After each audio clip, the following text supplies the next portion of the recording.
Hi there. My name is Dr. Michael Wortley, also known as Lucy's dad. I'm a professor of exercise science at Georgian Court, along with my colleague here. We are going on 11 years now teaching all kinds of things related to sports science, including nutrition. And that's the primary thing I'm here to talk about in this video. Um, Now, in a past life, I was a swimmer. I was a track and field athlete. I was coaching both sports. I'm currently also a strength and conditioning specialist, and in addition to being a professor. And I remember, like, at a certain point in my life, like when I was coaching, thinking that nutrition is just like really difficult, and I didn't really want to burden the athletes with having to think about it. And so I often kind of ignored it. Now, after 11 years of teaching it, I've come to appreciate that it isn't as complicated as I used to think it was. And so that's the main reason for making this video, is I wanted to give you some information that can help you sort of understand the fundamentals, sort of understand what a swimmer needs that's maybe different from what everybody else needs, and just give you, confidence when you're making nutrition choices for yourself, for your athlete. Um, and so to make it a little easier to digest, I'm going to do this in parts. So this video is going to be part one. And all I want to do in this video is just talk about the real fundamentals that apply to anybody. Part two, we'll talk specifically about what's different if you are a swimmer. And then after that, I'll probably make a couple just real short, like one topic, frequently asked questions sort of videos. So with that in mind, let's dive into the basics. All right. So the basics are essentially this, that we have these six what we call essential nutrients.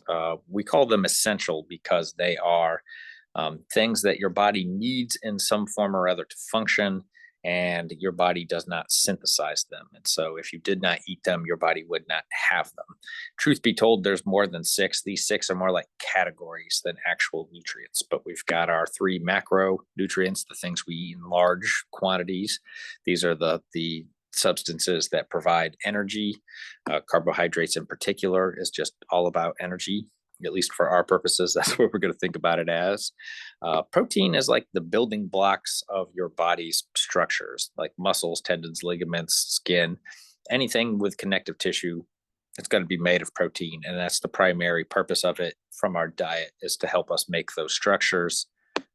Fats play a number of actually really essential functions, particularly structurally. Like your cell membranes, for example, are lipid bilayers. They're made of fat primarily.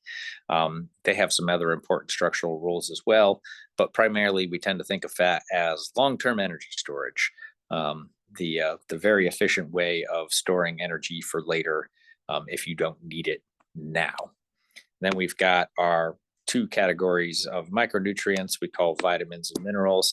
These are things that you only need to eat in very small quantities. And to give you a sense of the scale, like if you took all the vitamins and minerals you ate in a month, it would probably fill up about a teaspoon. So small quantities, but they do play important roles in things like maintaining water balance. They're coenzymes in reactions. A handful of them play structural roles, think like calcium for bones, that kind of thing. But you tend to need them, like their defining feature, small quantities. And then last but not least, we have water, which is kind of the magic element that brings everything together. You just ate some carbohydrates, and now you need to get them to the muscles that need them. How does that happen? Well, it drops in your bloodstream, and your heart pumps, and it circulates around your body. Blood is mostly water. The same thing plays out in lots of other areas of your body. There's other functions of water as well. Probably most notably, it's helps us maintain our body temperature, keep us from getting too hot. But primarily, yeah, think of it as the thing that moves things around and brings other molecules together. Now, there are tables out there. If you went to, say, the USDA website, and you could search for a document called the DRI tables. DRI stands for Dietary Reference Intake. If you find that table, it'll let you look up based on your age and your sex like specifically how much of every one of these things you should be trying to eat every single day. Um, but if you tried to actually um, manage your diet that way, you would make yourself crazy and you probably wouldn't be very successful. It's too hard to keep up with that many different things. But there is a better, simpler way. Principle number one, there is no such thing as a perfect food, right? There's no one food that gives you everything you need. If there was, we would eat it and we'd eat it all the time and we would never eat anything else because we wouldn't have to. We'd have the one perfect food.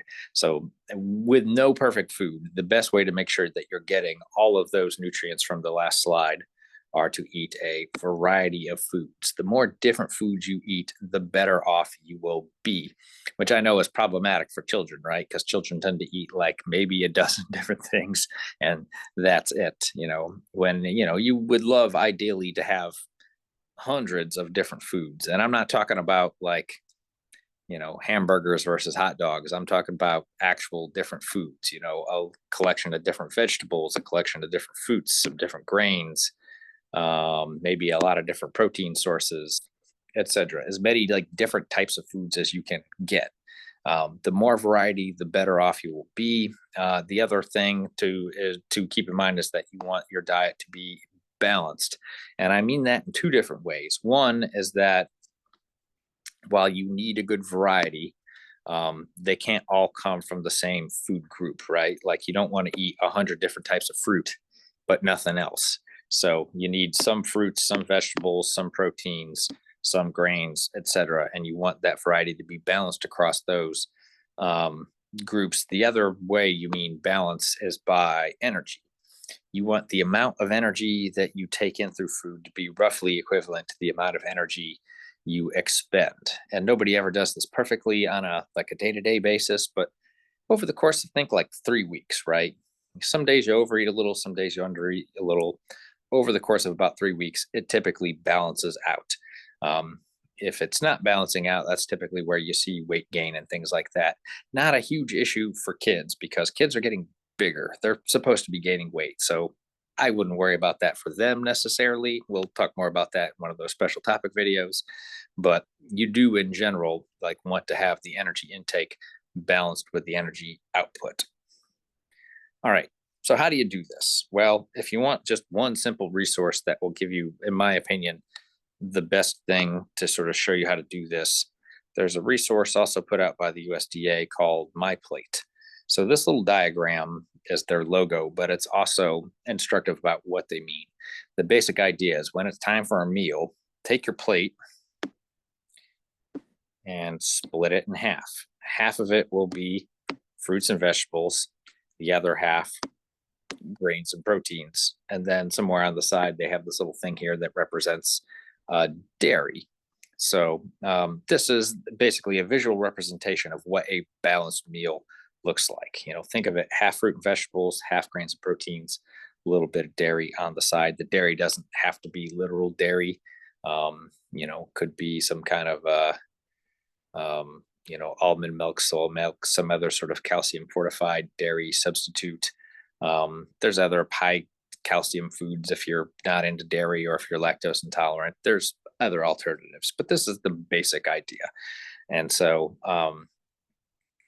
and the idea is if you can make most of your meals look more or less like this, with every one of these food groups represented, and then if you can at every meal make the foods that make up these different groups different, giving you that variety, you are well on your way to having a healthy, balanced diet without having to do a whole lot else. So if you want to do, if you want to learn more about that, their website is actually MyPlate.gov. I highly recommend checking it out. It's full of a lot of resources that will give you sort of the basics of fundamental, just healthy diet for anybody out there, kids, adults, you name it. So that's the primer right there. If you can get that little bit right, your 99% of your problems are solved and you don't have to worry about it.